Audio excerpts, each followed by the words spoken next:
Democracia. Desde su creación se ha planteado como el sistema en el que la gente común decide su forma de gobierno. Elige sus representantes, elige sus leyes. Y todo aquello que se hace es en pro del bienestar de todos. Pero, ¿en realidad esto ha sido así? Es cierto, el pueblo decide quién lo gobierna, pero no siempre participa en las decisiones que se toman. Es entonces cuando se opta por hablar, pedir que se escuchen sus opiniones. Espera respuesta, y esta a veces no llega. Surge la inconformidad, y a medida que ésta crece, se buscan nuevas formas de hacerse oír. A veces esas no son del gusto de todos, y es cuando se busca un equilibrio de todas las partes. Pero, ¿quién toma la decisión final? Y esto es más difícil cuando nos encontramos en el contexto de un país como México. Recordamos el 68, el 71 y otras tantas ocasiones donde la represión a la libertad de expresión ha dejado fuertes marcas. ¿Pero se ha quedado atrás? Estamos en otra época donde se supone podemos decir fácilmente lo que nos gusta y lo que nos molesta. Manifestarnos cuando creemos necesario hacernos oír. ¿Debería haber restricciones para ello?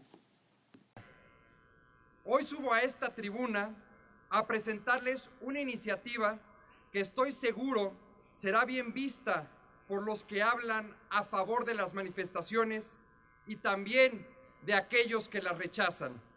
El 3 de octubre de 2013, el diputado Jorge Francisco Sotomayor Chávez presentó ante la Cámara de Diputados la iniciativa de Ley de Manifestaciones Públicas en el Distrito Federal. Bajo la premisa de que los ciudadanos que viven, trabajan y pasean en la Ciudad de México han visto afectados sus bienes, derechos y libertades por las marchas, los plantones y bloqueos realizados durante las últimas semanas en las avenidas más importantes de la capital, plantea la necesidad de reglamentar las manifestaciones públicas en la Ciudad de México, reconociendo que la expresión de las ideas e inconformidades constituye uno de los elementos del régimen democrático, al igual que la libertad de tránsito y el respeto a los derechos terceros. Aun cuando no ha sido aprobada, dicha iniciativa ha causado polémica y más en el contexto en el que se desarrolla, la Ciudad de México, la entidad donde se concentran los poderes de la nación y en donde tiene lugar la mayoría de las protestas sociales del país. Al respecto, las opiniones oscilan entre quienes están a favor y los que están en contra. Igualmente surge la cuestión de si la aprobación de una legislación de este tipo se establece únicamente en el marco de una búsqueda de equilibrio en el ejercicio de todos los derechos implicados, o si más bien cae en una limitación de la libertad de expresión. Pero no tomemos una posición precipitadamente. Analicemos de cerca lo que dice la propuesta del licenciado Sotomayor. ¿Pero de qué trata esta iniciativa? De garantizar el derecho a la manifestación, pero también la integridad física de quienes participan en ella, asimismo de policías y de la ciudadanía. Y por otro lado, de que la capital no se vea paralizada cada vez que un grupo de personas, legítima o ilegítimamente, salen a las calles a realizar un reclamo contra el gobierno o alguna postura política. Es interesante que tanto en estos puntos como en los comentarios iniciales de Jorge Sotomayor en el escrito, podemos percibir la constante mención de dos derechos: el derecho de la libre expresión a través de la manifestación y el derecho de libre tránsito de la población. El problema es que, en la opinión del diputado, ambos se contraponen. Según lo expone en su informe, muchas personas se han visto afectadas por marchas y mítines por el aumento de dichos eventos. Así que la pregunta ahora es, ¿qué derecho es más importante?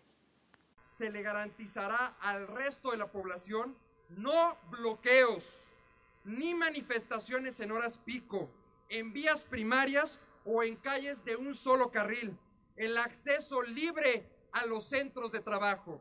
Respecto a la libertad de manifestación garantizada por la Constitución, también choca con el libre tránsito en muchas ocasiones, porque la libre manifestación, los ciudadanos creen que es marchar sobre las avenidas principales o obstruir vialidades o oponerse a todo, ¿no? Ingreso de trabajadores a alguna instancia, algún instituto político, alguna institución de gobierno o hasta alguna empresa en lo particular, ¿no? La propuesta de ley no en contra, sino para legislar las manifestaciones, entiendo que el objetivo principal es que a las terceras personas también se les permite el libre acceso. Constitucionalmente hablando, el manifestante tiene su derecho a manifestarse, pero habemos terceras personas que también tenemos derecho al libre tránsito y que por uno coartamos al otro. ¡Están legislando! Tanto diputados como Claro, senadores. es cierto que cada vez que se realiza una manifestación surgen dificultades viales. Sin embargo, ¿estará esta forma de expresión tan en oposición al libre tránsito como para que tenga que regularse? La gente pobre, la gente explotada, ha entendido que este proceso tiene que ser así. No hay otra forma de dar a conocer tu desgracia que la lucha en las calles. No hay otra forma. Mayoritariamente es en lo federal que la gente quiere que se escuche en Palacio Nacional, como Fox probablemente ya no vivió ahí en Palacio Nacional, sino en Los Pinos, ¿verdad?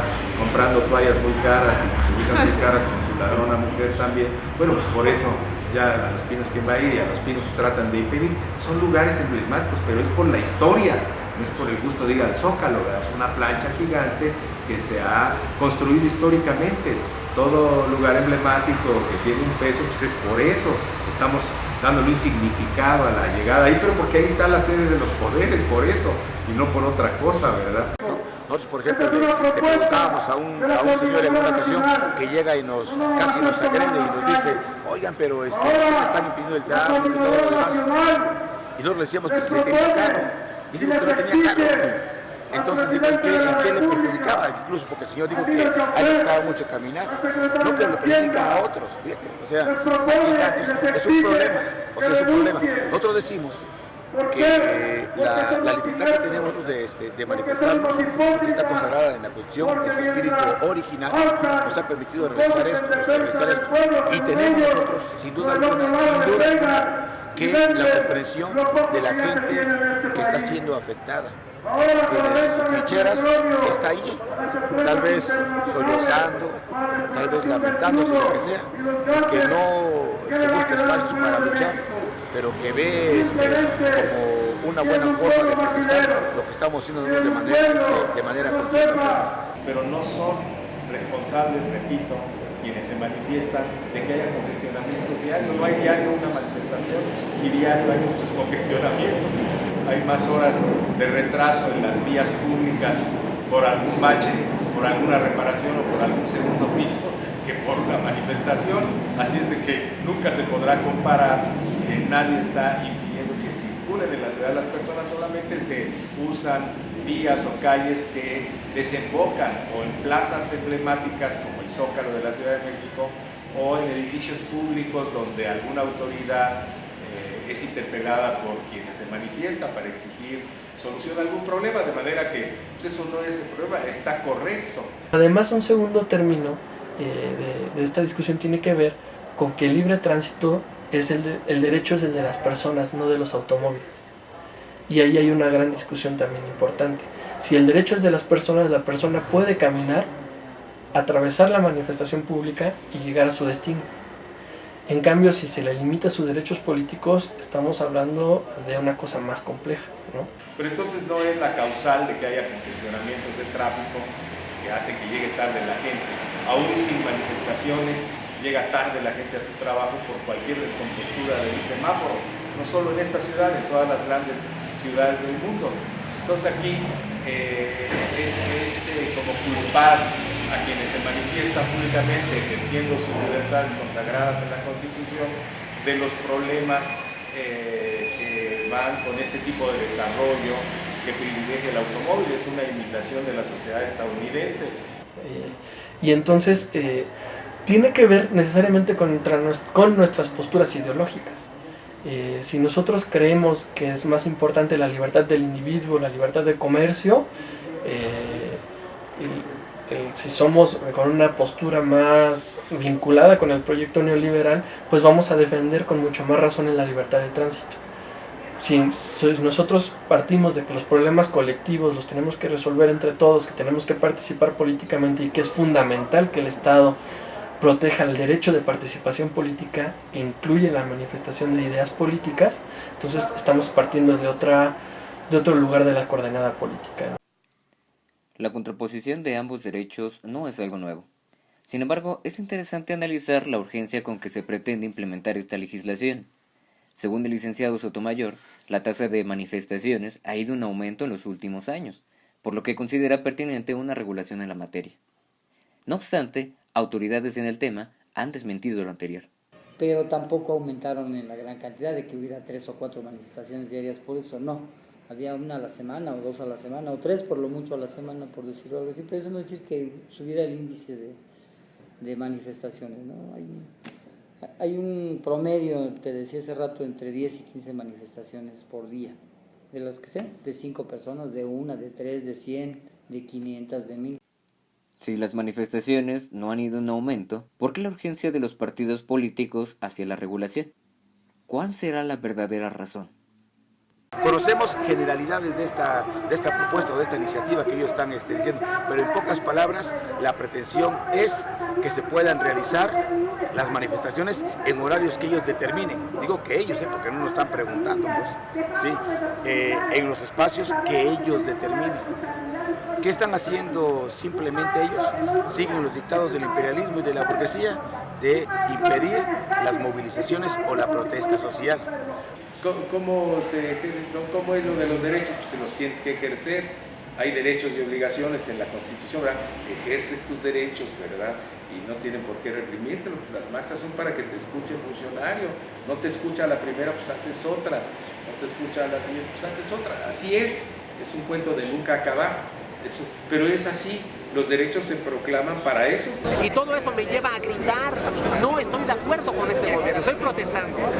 Y además me dan de palos por eso.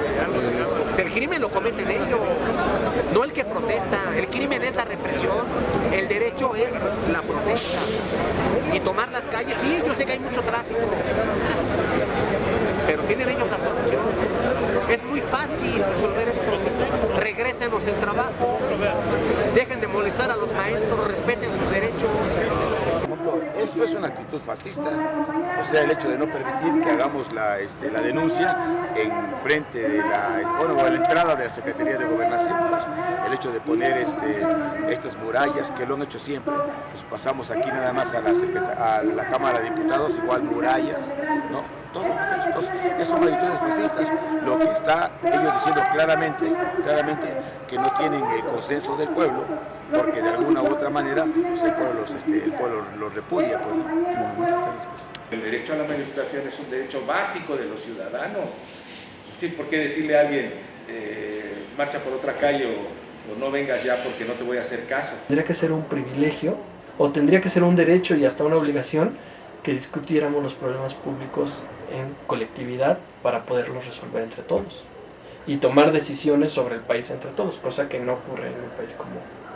Entonces, si te das cuenta, no hay que ordenarnos, no tienen que ordenar y me tienen que decir qué no puedo decir en contra del diputado o qué no puedo decir en contra de la delegada de Gustavo Madero. No, pues ¿cómo me vas a ordenar a mí a decir lo que yo quiera decir? Por eso somos libres y pensantes en México. El hecho de coartar estas libertades individuales no es regulación. Y aunque las autoridades no lo admitan, va inmerso otro proceso, uno en el que los manifestantes son marginados ante la sociedad. Es parte de la criminalización de la protesta social. Es un sueño dorado que han tenido los gobiernos priistas, ¿sí? De poder de poner obstáculos, de poner reglamentos, de reglamentar las marchas, ¿no? Y en esta ocasión, pues le toca a este gobierno. En el fondo lo que está es que como no hay problemas resueltos para la población, se busca inhibir la libre expresión con pretextos, ¿verdad? De que se generan molestias a otros ciudadanos.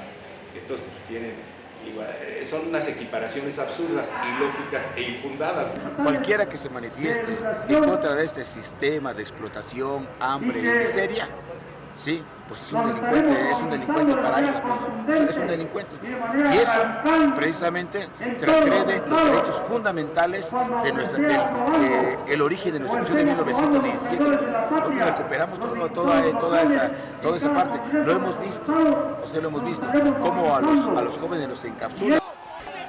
Y claro, al ver en los medios imágenes de vandalismo y anarquía en algunos movimientos, es de esperar la reacción negativa. Basta de pérdidas millonarias para los locatarios. Basta de más pérdidas de empleos. Basta de que los enfermos no logren llegar a los hospitales. Basta de la obstrucción de centros de trabajo. Basta de agresiones contra nuestros amigos periodistas. Basta de atentar contra la vida de los policías. Pero sobre todo, basta de violencia. Claro, las manifestaciones son mayoritariamente pacíficas. Nadie va a convocar una manifestación nadie la va a convocar. En todo caso puede ser, por un lado, que haya provocadores enviados desde los centros de poder desde hace muchos años, que mandan a alguien que haga que muerdan el anzuelo, o jóvenes o adultos, y generan una acción que para esa no fue convocada. Siempre los manifestantes convocan, desde que yo me acuerdo, para un fin específico, y siempre se dice es pacífica nuestra manifestación. Los únicos excesos son verbales, y con esos no se ha muerto nadie, ¿verdad? Se mueren más de hambre los campesinos sin recursos para sembrar sus tierras, se mueren más de hambre los desempleados, etcétera, que de una consigna o de una mentada a un funcionario, ¿verdad?, que no cumple. Eso no pasa nada, ahí es un asunto absurdo que con granaderos pueda callar. Lo que sucede es que hay centros de poder que sí tienen núcleos de provocadores desde hace mucho. Y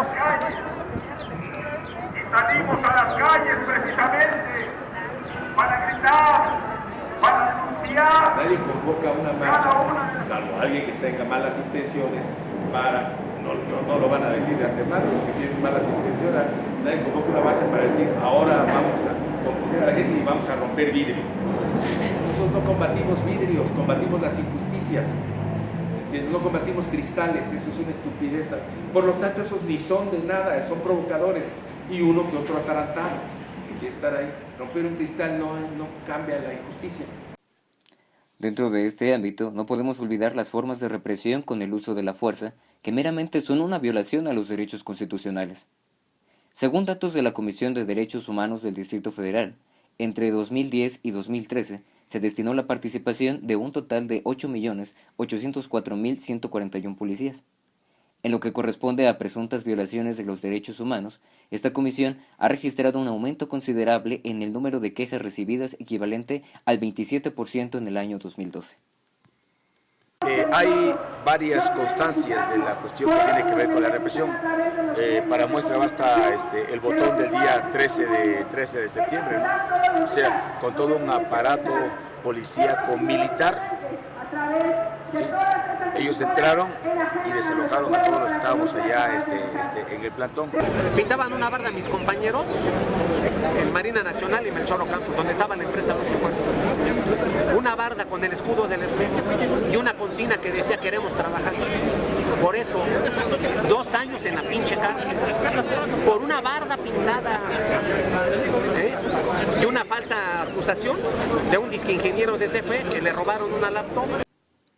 El problema se vuelve aún más delicado cuando se llega a hablar de una posible relación entre el derecho de manifestación y una de las formas del crimen organizado, el terrorismo. Algo que ha causado polémica es que en recientes fechas ha habido una modificación al artículo 139 constitucional, al que se le ha quitado un párrafo que desvinculaba a las manifestaciones de los actos terroristas. Acusar de terrorismo a alguien que critica a un funcionario o a alguien que porque se pone en la puerta y dice no los dejan salir, los están secuestrando, eso es terrorismo, etcétera, ¿verdad? Desde luego, hay que también tener cuidado en las manifestaciones, que los manifestantes no impidan que las mamás que tienen hijos en las escuelas, que son empleados de alguna oficina, pues salgan, y eso es respecto a los funcionarios de más alto rango que se dice deben atender las peticiones. Pero fuera de eso, es una cosa absurda crear ese delito de terrorismo aquí, que intentará aplicarse, a no dudar, a quienes protestan legítimamente. Cuando revisamos políticamente cómo construyeron el concepto de delincuencia organizada, dice 3 o más personas dedicadas a delinquir, dice la Constitución. Cuando revisamos las leyes, algunas dicen se comete el delito de delincuencia organizada cuando se pretende chantajear o obligar a una autoridad a realizar determinada cosa. Entonces ahí hay un vínculo político, porque cuando se le exige a una autoridad realizar determinada cosa es o cumplir con un derecho o alguna acción que tiene que hacer porque está obligada, porque para eso está ahí. Y obligarla significa delincuencia organizada, entonces quiere decir también que se criminaliza la protesta. Y esto, el uso de este concepto de delincuencia organizada es el que ha hecho que muchos líderes de movimientos sociales sean sancionados con 100 años de cárcel, 80 años de cárcel, 60 años de cárcel, porque incurren justo en ese preciso delito que está señalando los códigos penales, ¿no? Pero ¿por qué está definido así el concepto? ¿Por qué en el Congreso de la Unión se aprueba ese tipo de conceptos o en los congresos estatales? Porque es muy útil. Al mismo tiempo que puedes perseguir delincuencia, lo que conocemos como delincuencia, secuestros, extorsiones, y que la población en general va a decir que sí, al mismo tiempo puedes ocuparlo para otros grupos que te estén causando molestias, ¿no? En los que sí hacen terrorismo y directamente aplican su criminalidad a todo vapor, son las bandas de la delincuencia organizada, contra las cuales sí es hasta débil e impotente el ejército y la policía, ¿verdad? Porque traen armas más poderosas, y eso sí, nomás a esos hasta les avisan cuando los van a ir a perseguir para que se escapen, ¿verdad? Y a esos, pues, con eso sí hasta suele tener miedo la tropa y eso, porque pues esos sí matan, ¿verdad? Cuando andan mejor armados y además están aliados de funcionarios, por cierto. Entonces, ¿cómo aplicarle a la ciudadanía esas cosas? Siempre es una tentación autoritaria y nos haría retroceder cuando menos 45 años, que me estoy refiriendo por eso a los 68 y al delito de disolución social. Ahora bien, el problema que se plantea al hablar de las manifestaciones es aún más profundo de lo que parece. De allí que para entender la existencia de estos conflictos sociales sea pertinente revisar el trasfondo del asunto. En los últimos 30 años en México hay un aumento importante de la pobreza, de la desigualdad y una concentración de la riqueza. Esto significa necesariamente descontento social, posibilidades de descontento social. Entonces no podemos desvincular el descontento social con el proyecto económico que tenemos de espaldas, ¿no? Un proyecto que está generando concentración de riqueza y desigualdad. Entonces, en los últimos 30 años, como ha ocurrido un aumento de la pobreza y de la desigualdad, tenemos también un aumento de la inconformidad social. Ellos defendiendo los intereses de los ricos, defendiendo los intereses del capital. Entonces, ¿qué decimos nosotros? Como decimos hace rato, esto forma parte del contexto de la lucha de clases. No es únicamente así, forma parte del contexto de la lucha de clases, donde pues estamos enfrentándonos contra el capital, ¿sí? Donde los explotados nos enfrentamos contra los explotadores, ¿sí? Eso es parte. Pues vamos a seguir en esta lucha sin que tengamos tregua en este aspecto. Estamos contra el modelo neoliberal y para eso seguirá habiendo marchas de protesta, marchas de crítica, porque esas cancelan los derechos de los ciudadanos. Ese es el origen de las manifestaciones y no que uno quiera interrumpir que unos automóviles circulen libremente. ¿Tendrá algún fin esta problemática? Y más importante, ¿se podrá consensar una solución que garantice el respeto de todos los derechos? No tendría por qué existir la protesta social, o tendría que existir en otros niveles y en otros canales, pero existe tal y como la conocemos porque estamos enfrentando un proceso de exclusión política, social, económica. Entonces necesariamente se van a dar este tipo de manifestaciones. El día que logremos transformar eso, yo dudo que la gente vaya a estar saliendo a manifestarse así como salimos aquí en la calle en México, ¿no? Pero tiene que ver con nuestras posturas políticas. Pero me parece que en el fondo también es importante señalar que la gente que prefiere que se regule las manifestaciones es gente que no participa políticamente, no está vinculada con los asuntos sociales del país, tiene su vida muy adecuada, una forma de vida mediante la cual trabaja, consume, está en su casa y esa es su forma de vivir, no discute los problemas públicos o sus intermediarios para discutir los problemas públicos están en otro lado.